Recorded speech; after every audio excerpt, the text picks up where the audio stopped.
அப்பா கிருஷ்ணா அப்பா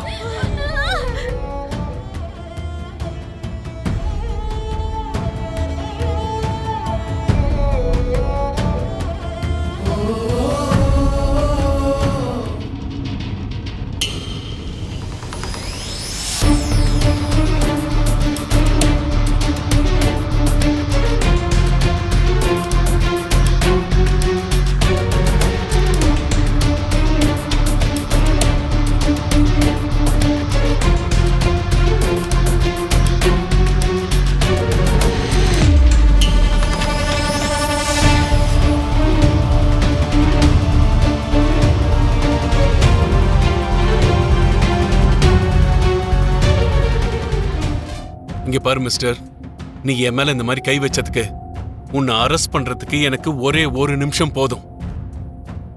உங்க அப்பாவோட இறுதி சடங்குல உன்னை இருக்க விடாத மாதிரி என்னால ஒரு நிமிஷத்துல பண்ணி காட்ட முடியும்.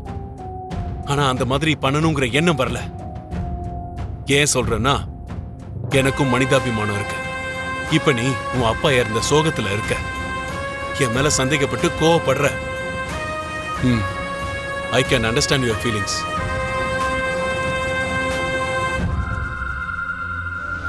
நான் சொல்றது உண்மை. உங்க அப்பாவை நான் கொலை பண்ணல, அவரு தற்கொலை பண்ணிக்கிட்டாரு.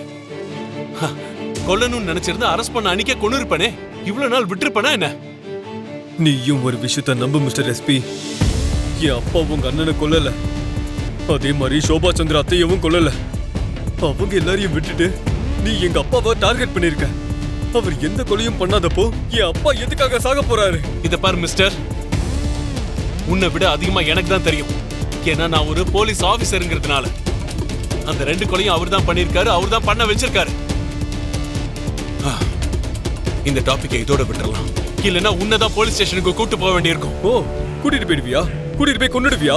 கொல்லு கொல்லு, என்னைய கொன்னுடு. சரி சரி போதும், நிறுத்துடா. எஸ்பி சார், இவன் ஏதோ சின்ன பையன். அவங்க அப்பா இறந்த சோகத்திலையும் கோவத்திலையும் இப்படி முரட்டுத்தனமா நடந்துகிட்டு இருக்கான். ப்ளீஸ், அவன் சார்பா நான் அவங்க கிட்ட மன்னிப்பு கேட்டுக்கிறேன். அவனை மன்னிச்சிருங்க. அத்தை, நீங்க என்ன சொல்றீங்க அத்தை? எனக்கு ஒண்ணுமே புரியல. அவர் எப்படி சாவாருங்க அத்தை? அவர் எதுக்காக அப்படி பண்ணிக்கணும்? அவருக்கு தான் பெயிலும் கிடைச்சிருச்சுல அத்தை. அப்புறம் அவர் எதுக்காக நம்ம எல்லாரையும் விட்டுட்டு போகணும் அத்தை? எவ்வளவு கஷ்டம் வந்தாலும் அதெல்லாம் எதிர்த்து தைரியமா கேள்வி கேட்கிறவர் அவரு. இன்னைக்கு நம்மள எப்படி அத்தை விட்டுட்டு போவாரு? எதுக்கு அத்தை விட்டுட்டு போகணும்? என்னமோ தெரியலம்மா. எவ்வளவு சுமந்தாலும் இந்த கஷ்டம் தீரவே தீராதுன்னு விட்டுட்டு போயிட்டான் போல இருக்குமா.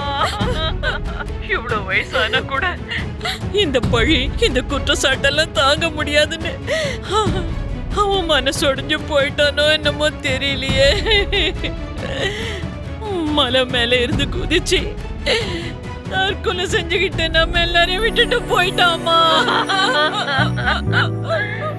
ஆமா சாரதா, தற்கொலை பண்ணிக்கிறதுக்கு கூட ஒரு தைரியம் வேணும் இல்லம்மா. இந்த பழியெல்லாம் வேண்டாம் நினைச்சிட்டோம் போல. மலை மேல இருந்து குதிச்சு ஐயோ, கடைசியில அவன் முகத்தை கூட பார்க்க முடியலையேம்மா. செதிஞ்சு போன மாதிரி கிடக்குறாம்மா சாரதா.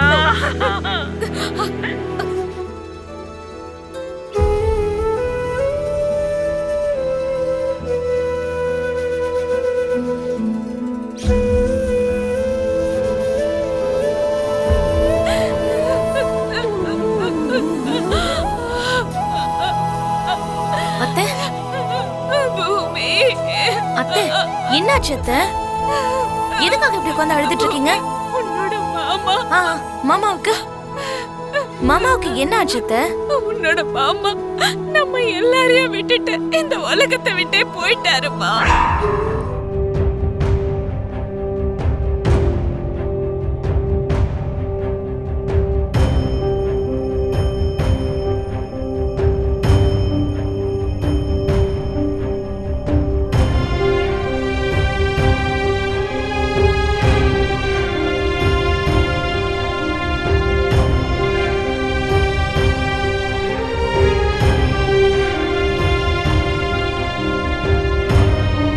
நாளைக்கு எனக்கு கல்யாணம் நடந்ததுக்கு அப்புறம் ககன் மாமா மேல சாரதா அத்தை மேல அந்த குடும்பம்னா உங்களுக்கு எவ்வளவு பாசம்னு அவருக்கு புரியுற மாதிரி நான் சொல்றேன். நீங்க 2வது கல்யாணம் பண்ணிக்கிட்டதுக்கு காரணம் உங்க சுயநலம் கிடையாது, அது நீங்க செஞ்ச தியாகம்னு ககன் மாமாவுக்கு புரியுற மாதிரி நான் பண்றேன் மாமா. உங்களை கல்யாணம் பண்ணிக்கிட்டு அந்த ஆள் வாழ்க்கை முழுக்க உங்க கூடயே இருந்திருக்கணும். புருஷனாவது அந்த ஆளோடைய கடமை.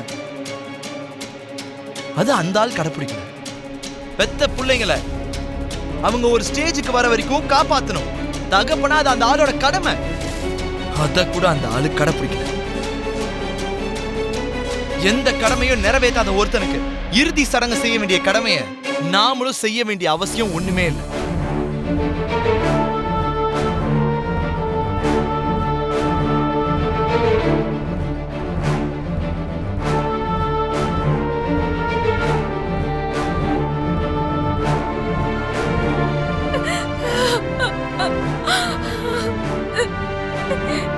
என்னதான் சொன்னாலும் இதுக்கு மேல அவர் எதுவும் கேட்க மாட்டாரு. நம்ம போலாம் வாங்க. பூர்ணி வா.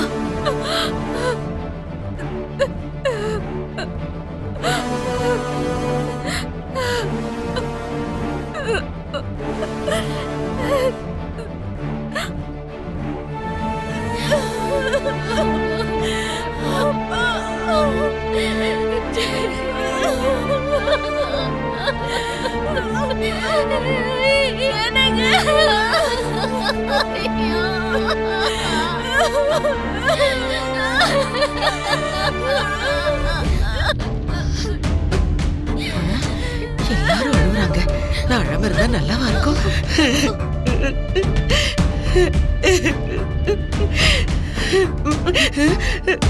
இந்த மாதிரி ஓவர் ஆக்டிங் பண்ண கேபியோட சேர்த்து உன்னையும் அனுப்பிடுவேன்.